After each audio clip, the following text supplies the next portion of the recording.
हम knowledge based channel पर आपका स्वागत करते हैं। मानसिक विकार और आनुवंशिकी, एक कुरानिक परिप्रेक्ष्य।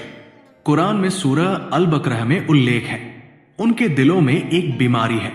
इस्लामिक विद्वानों ने इस आयत की व्याख्या आध्यात्मिक और मनोवैज्ञानिक दोनों संदर्भों में की है। हालांकि ये मुख्य रूप से पाखंड और नैतिक भ्रष्टाचार की ओर इशारा करती है।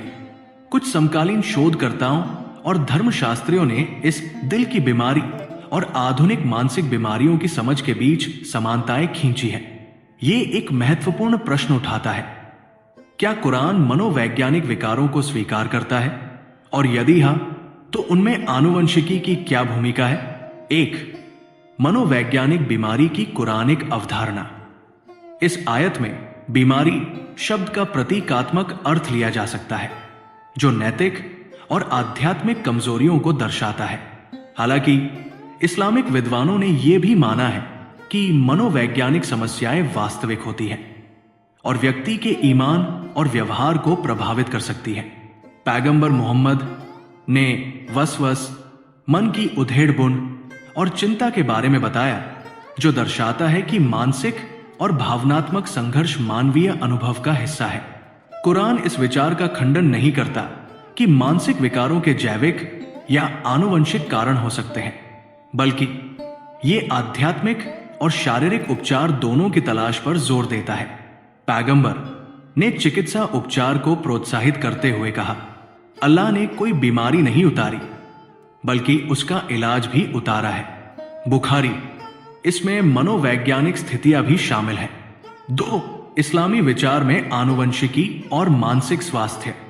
आधुनिक विज्ञान पुष्टि करता है कि अवसाद, सिजोफ्रेनिया और बाइपोलर डिसऑर्डर जैसी कई मानसिक बीमारियों में आनुवंशिक प्रवृत्ति होती है। इस्लाम आनुवंशिकी की भूमिका को नकारता नहीं है, बल्कि कुरान में कहा गया है, और उसी ने जोड़े बनाए, नर और मादा, एक बूंद वीर्य से जब वो स्खलित की जाती है। कुरान 53, 45-46 ये जैविक वंशानुक्रम को स्वीकार करता है। इसके अलावा कद्र, ईश्वरीय नियति की अवधारणा में आनुवंशिक कारक शामिल हैं, जो व्यक्ति के स्वास्थ्य को प्रभावित करते हैं। हालांकि इस्लाम यह भी सिखाता है कि व्यक्ति अपनी आनुवंशिकी से बंधा नहीं होता। वो इलाज की तलाश कर सकता है, अल्लाह पर भरोसा रख सकता है और ईमान व चिकित्सा के माध्यम से अपनी स्थिति का प्रबंधन कर सकता है। 3. समग्र दृष्टिकोण, ईमान और विज्ञान। इस्लाम मानसिक स्वास्थ्य के प्रति एक संतुलित दृष्टिकोण अपनाता है। आध्यात्मिक उपचार, नमाज, कुरान की तिलावत और अल्लाह का जिक्र, स्मरण भावनात्मक शांति प्रदान करते हैं। चिकित्सा उपचार, थेरेपी, दवाएं और परामर्श को प्रोत्साहित किया गया है। सामुदायिक सहयोग, कुरान संघर्षरत लोगों के प्रति दया का आग्रह करता है और मानसिक स्वास्थ्य के प्रति कलंक को दूर करता है। सूरह अल बकरह में दिल की बीमारी एक अनुस्मारक है कि मनुष्य जटिल है, आध्यात्मिक और जैविक दोनों स्तरों पर।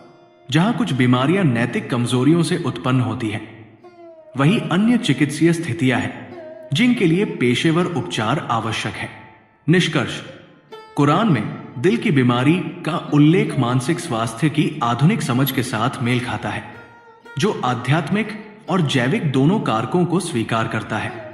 इस्लाम मुसलमानों को ज्ञान की तलाश करने, जिसमें आनुवंशिक शोध भी शामिल है, प्रोत्साहित करता है।